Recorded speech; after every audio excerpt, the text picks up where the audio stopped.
நேற்று குழந்தைங்கள காலையெல்லாம் ரெடி பண்ணி ஸ்கூலுக்கு அனுப்பி விட்டுட்டு அதுக்கப்புறம் மடமடன்னு எல்லா வேலையும் செய்ய ஆரம்பிச்சிட்டாங்க. குழந்தைங்களாம் ஸ்கூல் விட்டு வரதுக்குள்ளே எல்லா வேலையும் முடிச்சுட்டு நம்ம ரெடியாக இருந்தால் தாங்க கரெக்டாக கோயிலுக்கு போக முடியும். அதனால் ஃபஸ்ட்டு கடகடன்னு போய் மேலே போய் மாப்பெலாம் போட்டு நல்லா கழுவிட்டுட்டு அதுக்கப்புறம் கீழ் ரூம்லேயும் நல்லா மாப் போட்டு விட்டுட்டேன்.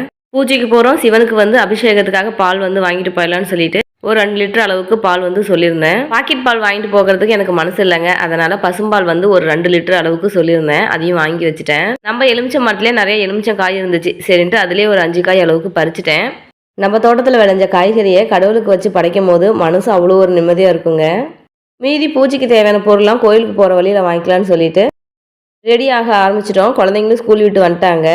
நம்மளை விடவே குழந்தைங்களாம் பயங்கர ஆர்வத்தோடு ரெடியானாங்க. கோயிலுக்கு போகிறதுக்கு முன்னாடியே வீட்டில் வந்து ஒரு சின்னதாக பூஜை பண்ணிடலான்னு சொல்லிட்டு வீட்லேயும் ஒரு சின்ன பூஜை வந்து ரெடி பண்ணிட்டேன். நாங்களாம் ரெடி ஆகிட்டோங்க. என்னுடைய கணவர் மட்டும் கொரியர் போட்டு வரதுக்கு கொஞ்சம் டைம் ஆகிடுச்சு. டைம் ஆனாலும் கிளம்பிட்டோம். சிவன் அனுமதி இருந்தால் மட்டும்தான் சிவன் கோயிலுக்கு நம்மளால் போக முடியுமா.